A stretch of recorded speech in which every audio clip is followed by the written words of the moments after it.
第一隊入球係指起指定嘅受注賽事，預測呢一輪會喺法定時間90分鐘之內入第一球，又或者係冇入球。大家有3個選擇：主隊入球、客隊入球或者係冇入球。咁點先可以玩第一隊入球啊？你可以去投注站認住呢一張印有第一隊入球嘅飛，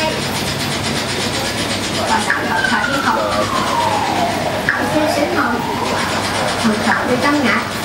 你亦都可以透過全能投注機撳第一隊入球，選擇球賽，再揀第一隊入球，選擇主隊、客隊或者係冇入球。